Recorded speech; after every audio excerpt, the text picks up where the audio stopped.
Vasudevaya. Om Namo Bhagavate Vasudevaya. Om Namo Bhagavate Vasudevaya. Nasta Preshu Abadeshu Nityam Bhagavata Sevaya. Bhagavati Uttama Shloke Bhaktir Bhavati Naistiki Narayanam Namaskricha Naram Chaiva Narottamam Devim Sarasvatim Vyasam Tator Jaya Mudirayat.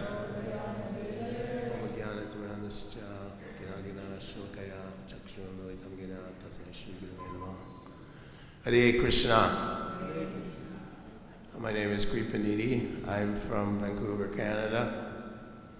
I was here for a week or 5 days when Prabhupada disappeared from the planet.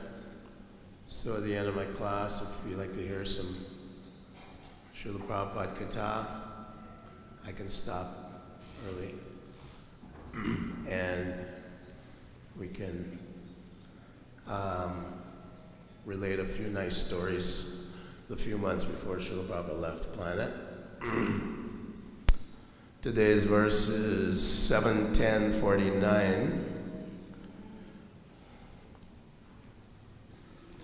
Sava ayam brahma mahadvimrigya. Sava ayam brahma mahadvimrigya.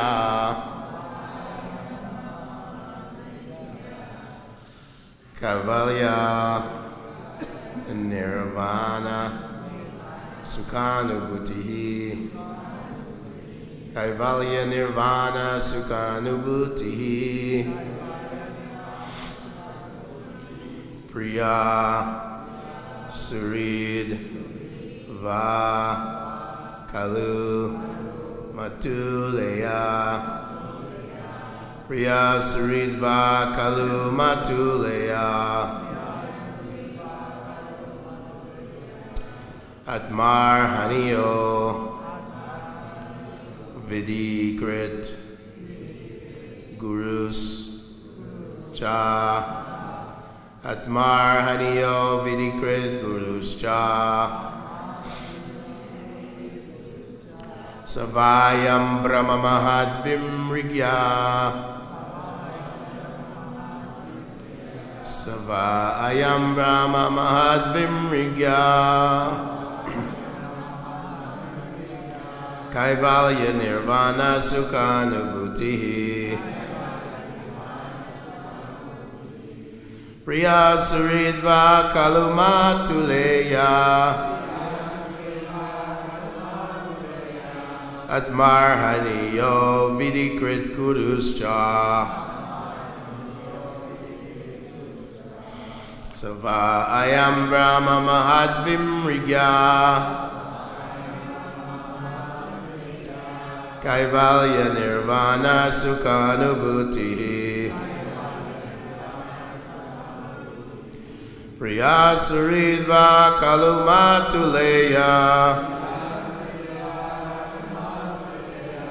Atmar haniyo vidkrit guruscha.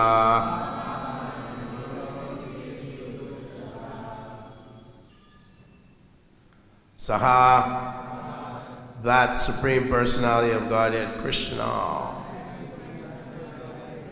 Va, also, I am this Brahma, the impersonal Brahman, which is an emanation from Krishna.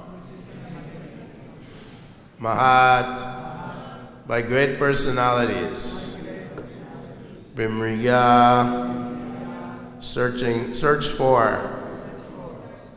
Kaivalya, oneness.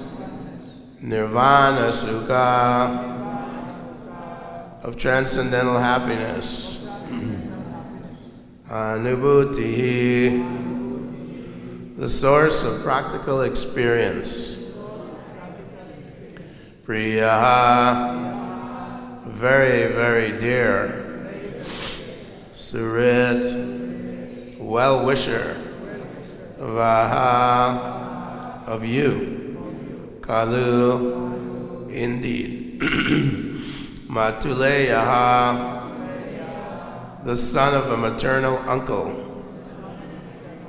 Atma, exactly like body and soul together. Arhaniya, worshipable, because he is the Supreme Personality of Godhead. Vidikrit, yet he serves you as an order carrier. Guruhu, your supreme advisor. Cha, as well. Translation of purport by His Divine Grace, A.C. Bhaktivedanta Swami, Srila Prabhupada Ki. The impersonal Brahman is Krishna himself, because Krishna is the source of the impersonal Brahman. He is the origin of the transcendental bliss sought by great saintly persons.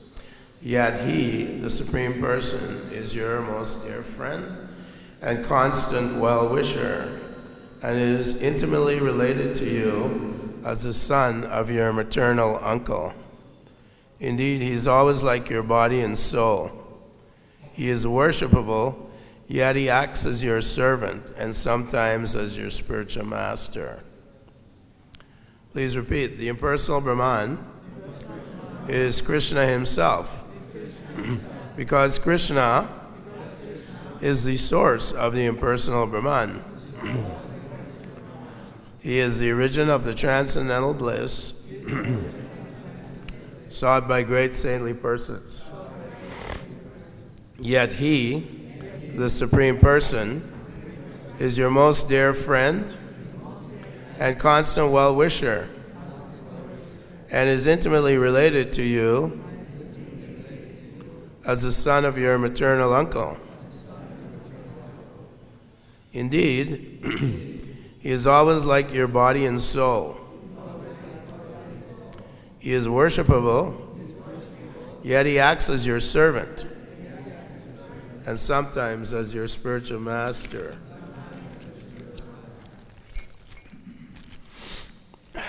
Purport.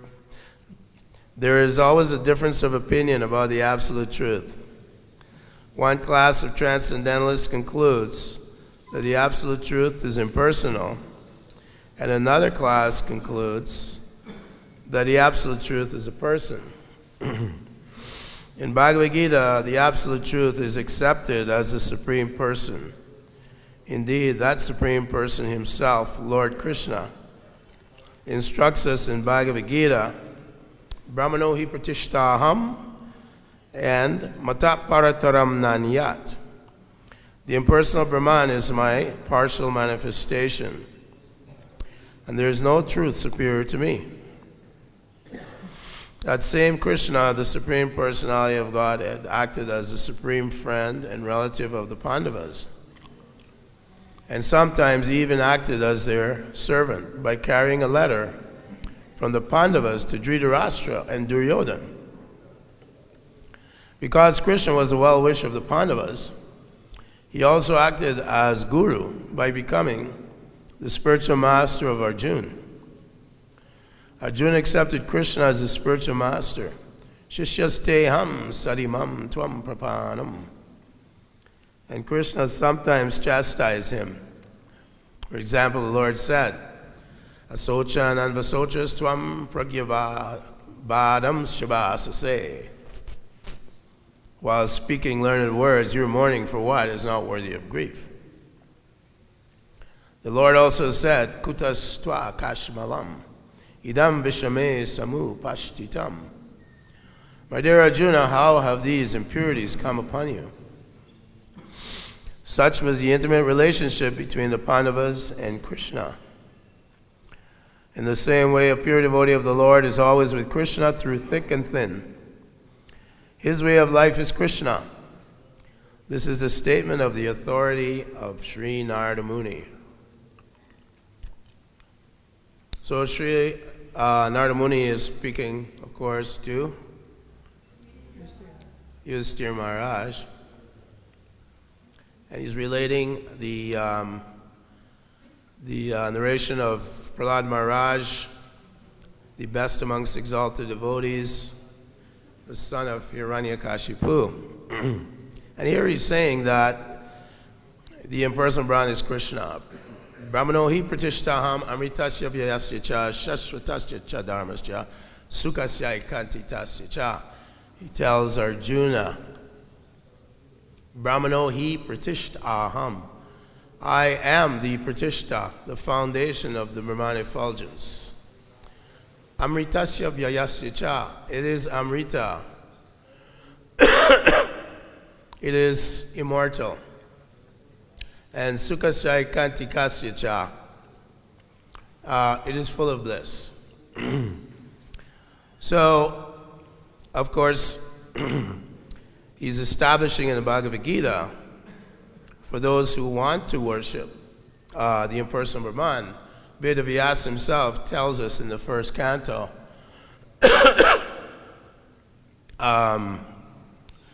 Brahmeti Paramatmeti Bhagwaniti Shabjite Vadanti Tat Tadvavidas Yajgyanam Tatvamadvayam. Brahmeti Paramatmeti and then Bhagwaniti Shabjite. Actually, although many persons we see are pursuing this impersonal concept of the absolute truth, Lord Chaitanya really discourages it. Lord Chaitanya meets Sarvabhauma Bhattacharya after he takes sannyas. And he travels with the devotees, Lord Nityananda, Mukunda Dutt, and others, and they go to Jagannath Puri, where for the first time Lord Chaitanya Mahaprabhu, he sees Lord Jagannath in the temple, and he faints in ecstasy, and he goes unconscious. And Sarvabhauma Bhattacharya, who's actually, at this point in time, is a great, you can say, impersonalist philosopher, takes Lord Chaitanya Mahaprabhu to his house. And Lord Chaitanya Mahaprabhu is hardly moving. He's actually hardly breathing. But Sarvabhauma Bhattacharya puts a cotton swab to his nose and notices some breathing going on. Lord Chaitanya Mahaprabhu was internal ecstatic consciousness and love of God. So Sarvabhauma Bhattacharya, being humble, was very attracted to Lord Chaitanya Mahaprabhu. And ultimately he becomes a very, very close and intimate associate of Lord Chaitanya Mahaprabhu. After some days, Sarvabhauma Bhattacharya starts to explain to Lord Chaitanya Mahaprabhu the Vedanta conclusion. However, it's very impersonal. In the Bhagavad Gita, Krishna is saying, Arjuna asked Krishna in the 12th chapter, beginning in the 12th chapter, Arjuna asked Krishna, which in your opinion, Krishna, is superior? Is it those who pursue and try to enter into the Brahmajyoti and the oneness with the Brahmajyoti, or the personal concept of Bhagavan realization?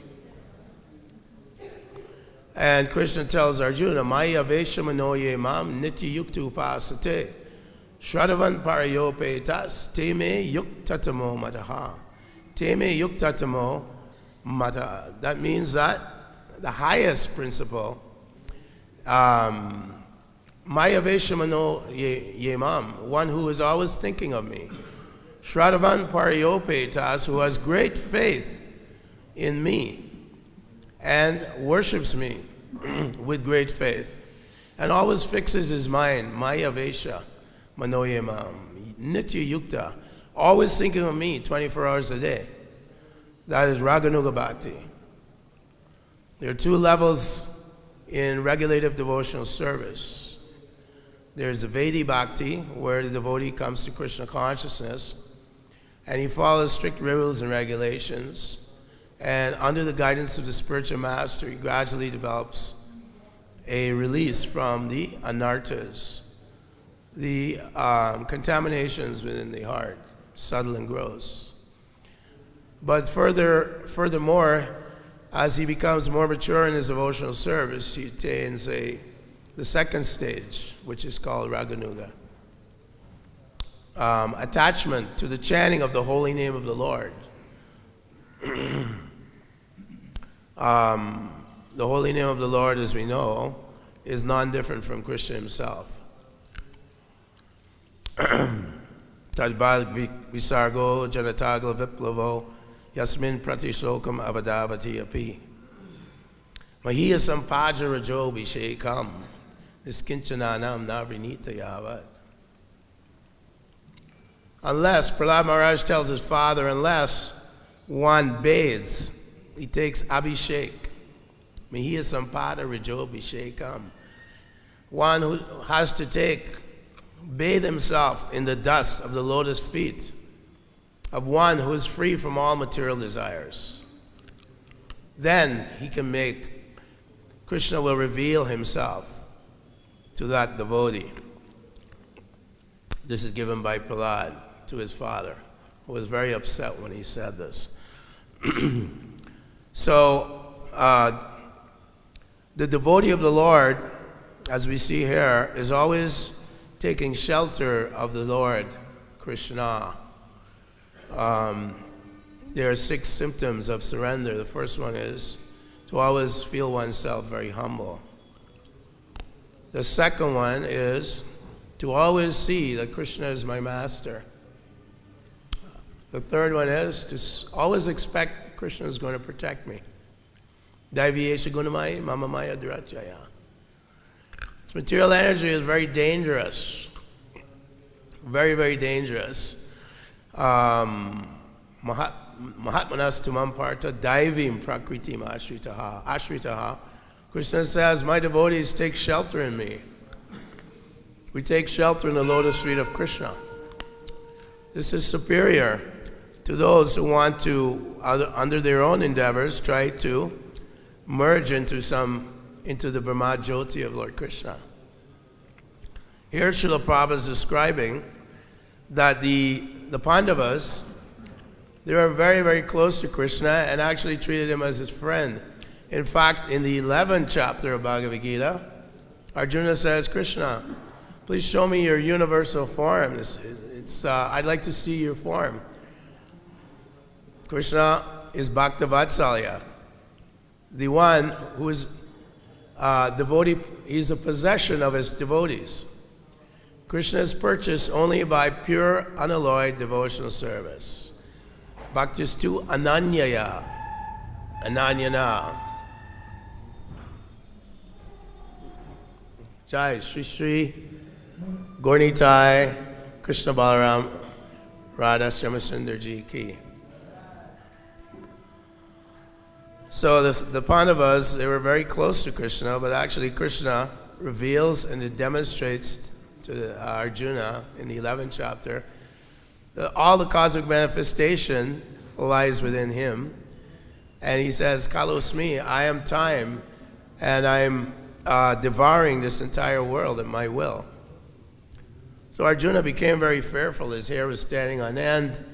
Krishna is showing his universal form to his friend Arjuna. And Arjuna is saying, this is very fearful form. Please now show me your more personal form. Maya Veshamanoye Mam. Always think of me. Matchita Sarva Durgani. Mat Prasadat. By my mercy, if you're always conscious, Chitta. If you're always conscious of me, you will overcome all the obstacles. Mat Prasadat Chadurgani. You will overcome all the obstacles in this material world. Atache Twamahankaram Nashoshasi Vinakshasi. If you act out of false ego, not deliberating, not listening to the Bhagavad Gita, follow the Bhagavad Gita, Vinakshasi. What does Vinakshasi mean? You'll be vanquished. Huh? He's just telling this to Arjuna. Arjuna is a pure devotee, but this narrative is going on the battlefield of Kurukshetra to try and, for the benefit of the world, for the last 5,000 years, we're hearing Bhagavad Gita. And the conclusion of Bhagavad Gita is that the absolute truth is a person. Bhaktosi me sakha cheti. Arjuna tells Krishna, you're my friend, you're my devotee. At the end of the 11th chapter, Krishna says to Arjuna, Naham Vedar na tapase nadanina yachechaya. This form that you're seeing, this very personal form that you're seeing, my two-armed form, Govindam Adipurusham, with lotus eyes, playing on a flute, the fifth note, with a beautiful Tribhanga form, who's decorated with a Vaijayanti garland, and who is always accompanied by his transcendental flute, Vamsi. That person, you can only see me, Bhaktistu Ananyaya Shakya, Ahamevam Vidorjuna, Gatum Drastrum Chatatvina, Praveshtum Cha Parantapa. You can only see me by pure devotional service without mental speculation, Ananyaya, without mental speculation or fruitive desires. Sometimes we're in Krishna consciousness, and this is elaborated in the pastime of Lord Chaitanya Mahaprabhu and his devotees cleansing the Gundicha temple. And Srila Prabhupada refers to Bhakti Siddhanta Saraswati from his Anubhasya, describing that this temple, the Gundicha temple, represents our heart. And there's so many different types of dust and twigs and sand and straw like that. So we come to Krishna consciousness and Ananyaya, no speculation. Srila Prabhupada, when he asked me what the 4 rules were, and I told him, he said, at least 16 rounds and no mental speculation. Jiva Goswami says that we have to accept the scripture verbatim.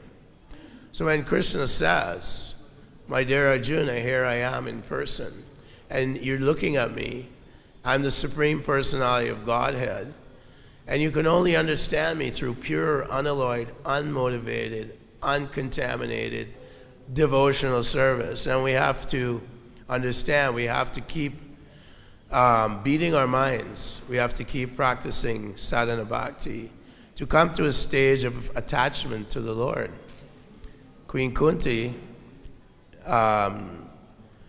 she went through a lot with the Pandavas. They lost everything. They were Duryodhana administered poison to Bhima. They built a shellak house for the Pandavas and then set it on fire. Every time, Krishna protected them. Every single time.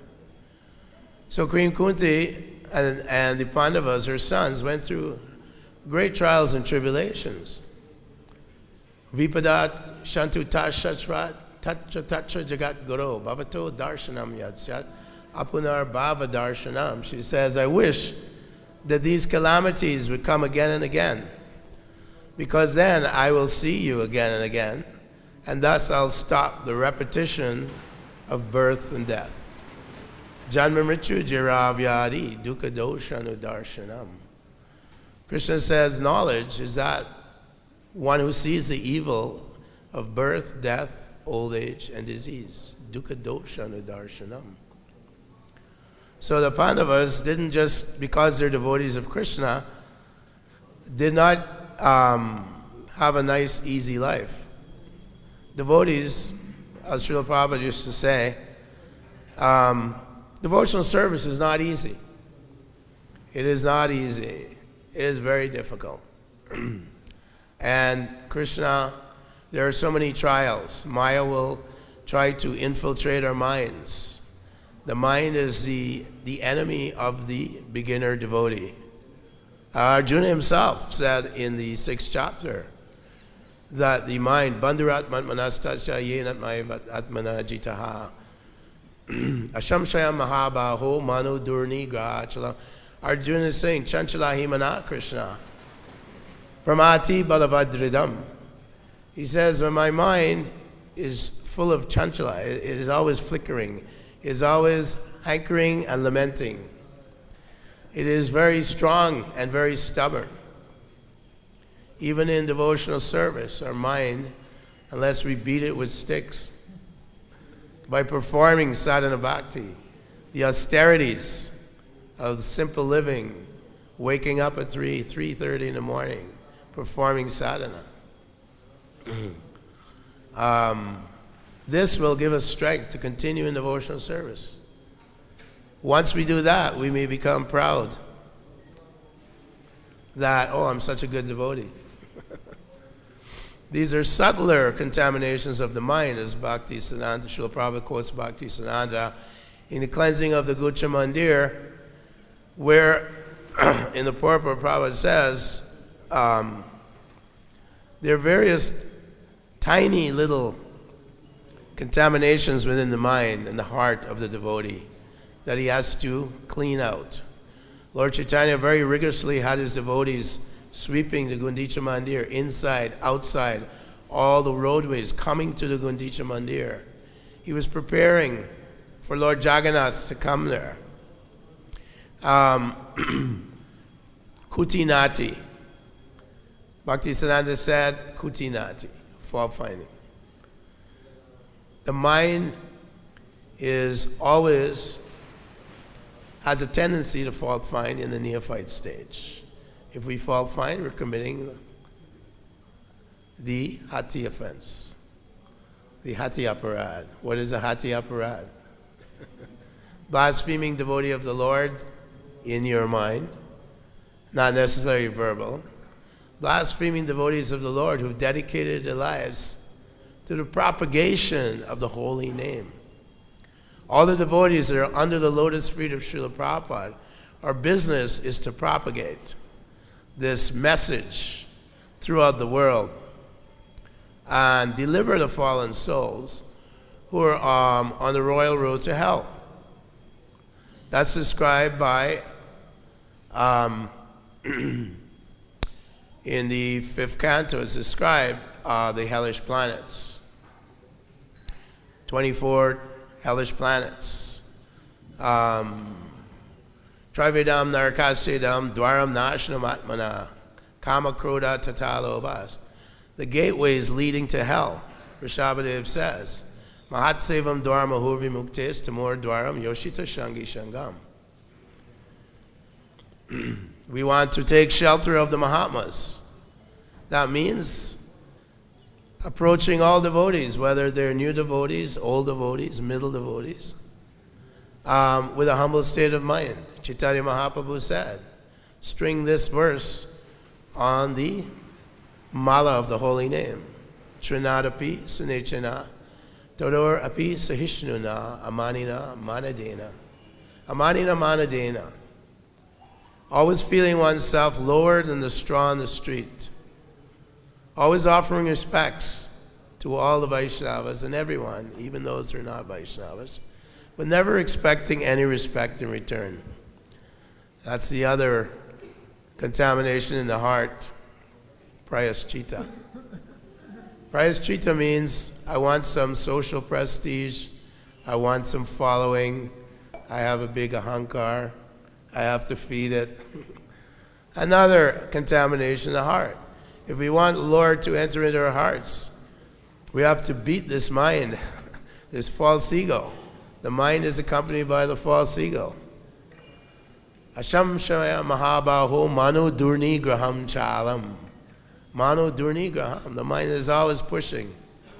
So we cannot take our foot off the gas. We have to constantly push ourselves with determination, utsaha nischayat dhiryat. Enthusiastic, patience, and confidence. And tat karma pravartanat, following in the footsteps of the great acharyas. We're blessed. We have the great acharyas. We're here in the area where Rupa Sanatan Goswami, Jiva Raghunath Bhatta Raghunath Das, and Gopal Bhatta Goswami were wandering around. They were very, very expert at scrutinizing Vedic scriptures and giving us wonderful literatures by which we can cultivate our pure love of Krishna, cultivate pure devotional service. Bhakti Rasamrita Sindhu, Rupa Goswami wrote many, many books, 100,000 verses he composed, were verses describing the more personal pastimes, the more intimate pastimes of the Supreme Lord with his cowherd boyfriends, his sakis, with his parents, Mother Yashoda, the older gopis, and ultimately his pastimes in this area where he would act like a young teenage boy, Kishori, and the gopis, Parikiras. And he would be, Krishna would be in the forest playing his flute and enchanting the hearts of the gopis. We're all in this area. We're planning to go. Today they're going to Vrindavan, they're going to Radhakund. Rupa Goswami says, the holiest place in the entire universe is where Radharani took bath. Chaitanya Mahaprabhu, when he was traveling to Vrindavan, he came to Vrindavan and he was rolling in this pond in the middle of a field, just rolling around in ecstasy. And he established, he validated that is where Radharani would bathe, the Radhakund, the most holy place in the entire universe, from Brahmaloka through the heavenly planets, middle planets, lower planets, hellish planets, so many planets, so many gods, so many demons. The holiest place is Radhakund and Shyamakund. It's a few minutes away, and we get to take bath there. This is the causeless mercy of Srila Prabhupada.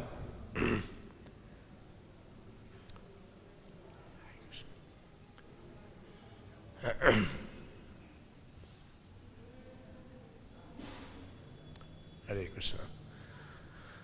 This is the causeless mercy of Srila Prabhupada, Bhaktisiddhanta, and the great acharyas.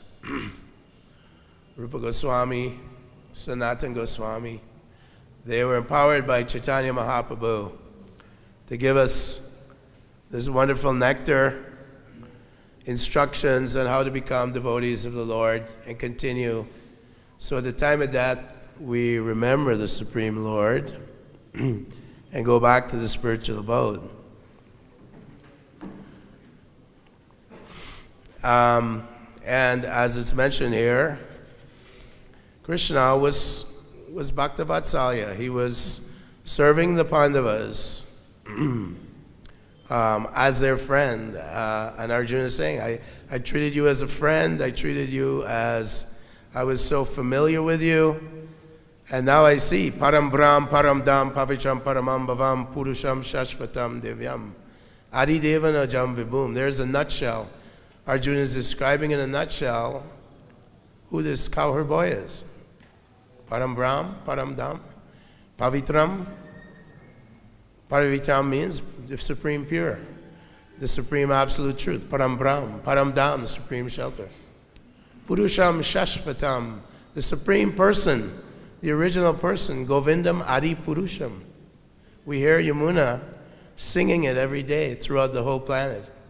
Govindam Adi Purusham Tamaham Bhajami. Prabhupada told her, you sing this and then everyone should play Yamuna's singing, because she had so much devotion and attachment to Srila Prabhupada. So now we've been hearing it for so many years. Govindam Adi Purusham Tamaham Bhajami. Produced by Apple Records, George Harrison. So that is the sum and substance of Srila Prabhupada's purports here, purport in this particular text. And we can open up if some persons have questions, or some of my godbrothers here like to relate some pastimes of Srila Prabhupada. If you had any Srila Prabhupada pastimes, we can discuss, talk about it. Hare Krishna. Thank you. Jai Prabhu? I'd like to hear some of your pastime. Okay, so I was on the West Coast. You must be, what temple are you from? San Francisco. Oh, 72. I was there in 73 with Jayananda. Just a little bit. We used to go out and he'd have garlands on and he'd do a train chatting in Chinatown. You must have known each other. Vijitatma had joined, I think, 73. So I was a book distributor, devotee on the West Coast, LAX, other places. I traveled with Ganapati, Maharaj, Rida, Dharma. We traveled all over the States. So I never got a chance to, Prabhupada used to say that you go out and distribute books, go out and preach with great fervor. And so, I mean, Srila Prabhupada was amazed. The first year we had huge December Christmas marathons. I think it was 72. We distributed 1 million books in 1 month. That was unheard of. And Srila Prabhupada, he was like, this is miraculous. Who's ever distributed 1 million religious books in a month? And so the whole priority was that we should go out, distribute books. So I was always out there, and my temple president would never let me come for Gaur Punim festivals. Bahudak in Vancouver. So finally in 1977, when Srila Prabhupada got really sick, they finally allowed me to come in November. So I came in November with some devotees from Vancouver, Partha Uttama, and there were devotees here. Srila Prabhupada was very, very ill. Pradyumna was here, Harisori, Satsarup Maharaj, Hamsaduta was here, so many devotees. Brahmananda was here. And Srila Prabhupada wanted to go on a bullock cart ride. At that time, Srila Prabhupada had no flesh on his body. He was just sustaining his body like a yogi, sustaining his life like a yogi. And so there were two parties. One party was saying, Prabhupada said he wants to go to all the 7 prominent temples of the Goswamis on a bullock cart, which Lokanath Swami was arranging. The other party said that the Kaviraj, Prabhupada's doctor, said if he goes on a bullock ride, he will leave his body immediately. It's too harsh. So this was going back and forth. Anyway, eventually, Srila Prabhupada decided not to go on the bullock cart ride. That time, Akinsha Krishna Das Babaji had come to visit Prabhupada. He's a self-realized soul, pure devotee of the Lord. He was living at Vrindavan Dham. So when he came in the room, Srila Prabhupada was there. The room was just amazing effulgence in the room from him and Srila Prabhupada. But anyway, prior to, Harisori was telling us about Prabhupada's his few final days. Srila Prabhupada had gone to Bhubaneswar in the fall, in the autumn of 77, to encourage Gaur Govinda Maharaj, because he was in the middle of this jungle where there was lots of snakes. No one would go there. But Gaur Govinda Maharaj had committed himself to building a temple for Srila Prabhupada in Orissa. So Prabhupada went there to visit him, and the doctor had given Srila Prabhupada a very, very strict diet. It was boiled potatoes, boiled vegetables. So when Srila Prabhupada went there, he had met up with one of his disciples, Brahmananda's brother, Gargamuni. Gargamuni was also sick, and the Kaviraj put him on a boiled vegetable diet. But Gargamuni had a Bengali cook. And Bengalis, they cook, it's all spicy and everything. So Gargamuni and Srila Prabhupada were talking. And Prabhupada said, I can't stand this boiled vegetable diet. He said, I'd rather, this is horrible. Gargamuni, call your cook. So they secretly had the cook make kachuris, deep fried kachuris, and, delicious dal, and, full-on thali feast. And Prabhupada went there with Gargamuni, and they were eating it, and then they got discovered.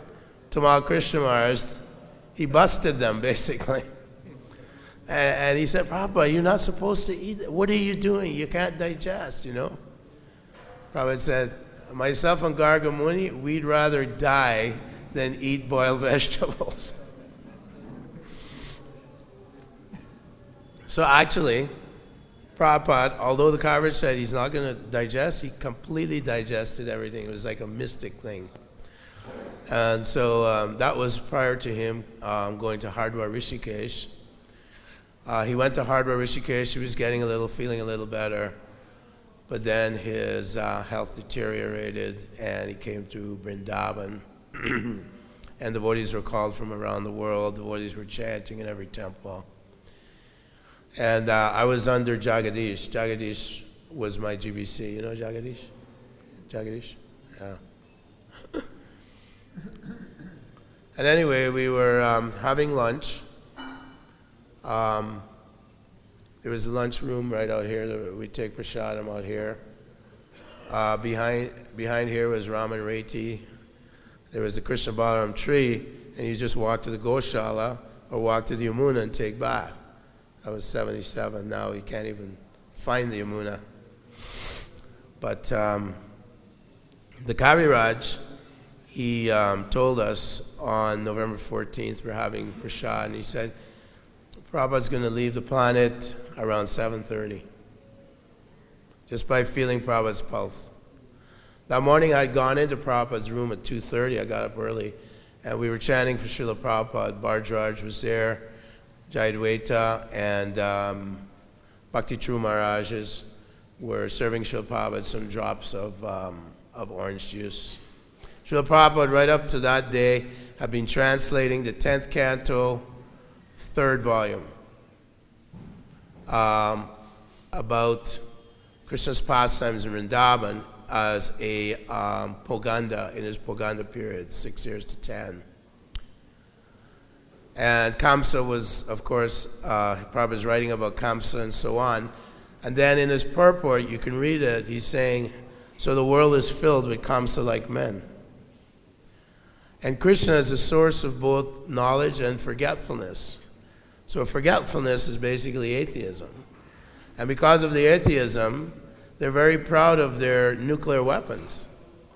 So in that purport, you'll read Prabhupada saying one day they will probably use these nuclear weapons because of all the sinful activities they're committing, specifically cow killing.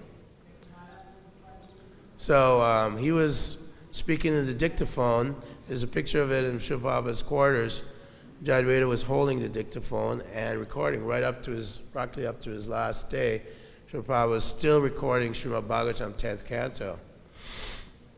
Anyway, Srila Prabhupada, we went to Srila Prabhupada's quarters and chanted for him for about 5 or 6 hours.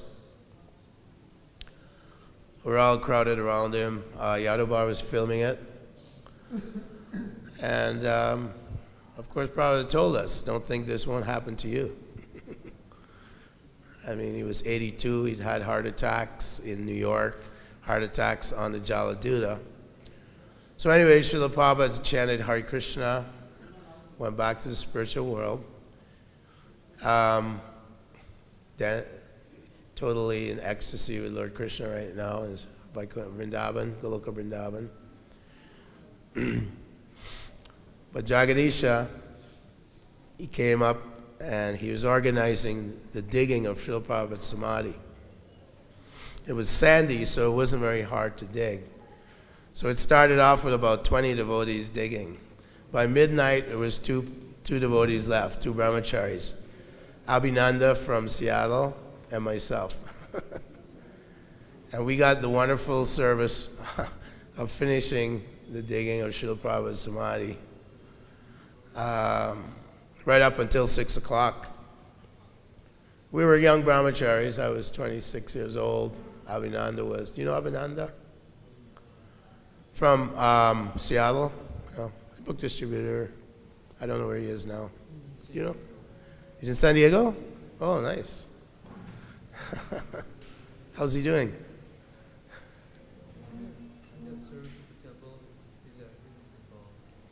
Nice, nice.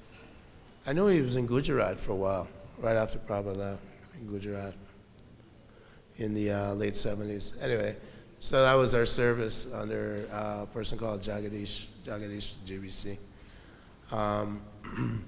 So those are a few stories from the final days. Prabhupada, of course, in Los Angeles, when we went to see Srila Prabhupada, when he arrived, he come to Los Angeles, 75s. Prabhupada was always very happy because the book distribution was incredibly, it was a frenzy of book distribution. It was just San Francisco, Los Angeles, massive amounts of books were being distributed, Bhagavatams. Every time Srila Prabhupada finished a canto, he would challenge us to distribute them. So, third canto, fourth canto, fifth canto, sixth canto.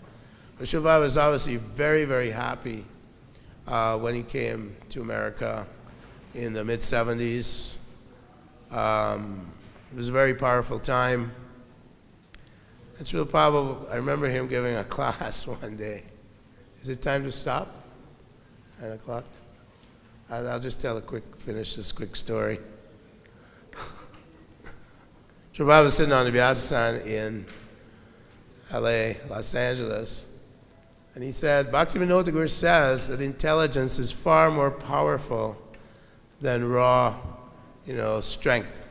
Because there was a karate studio right behind Srila Prabhupada's room in Los Angeles. And they're constantly, making noise with karate, and Prabhupada was just laughing and shaking his head. So he brought this up, and he gave us a story about a lion who was eating all the animals in the forest. And so the forest animals came together and struck up a deal with the lion. Each day or whatever, one of the forest animals would voluntarily offer themselves in sacrifice, and the lion would eat them. Srila was really, when he was telling the story, he was really smiling. So he said when the rabbit's turn came up, the rabbit went near a blind well, an empty, dry well, and he was standing there, and the lion came by and said, "Oh, thank you. You're my meal for today, are you?" And the rabbit said, No, I belong to another lion. He's in the well. And the lion said, "Really?" And Srila Prabhupada was just really amused telling his stories. So the lion went into looked into the well, and Prabhupada said, the rabbit said, yeah, just call out and you'll hear him. So the lion roared, and of course the echo came back up the well, and the lion got angry and jumped in the well after the, fantasy of a lion. And Srila was just grinning from ear to ear, and he said, all finished. That was a very funny story at the time. So it's time to quit, time to stop. Thank you very much. Hare Krishna. All glories to Srila Prabhupada.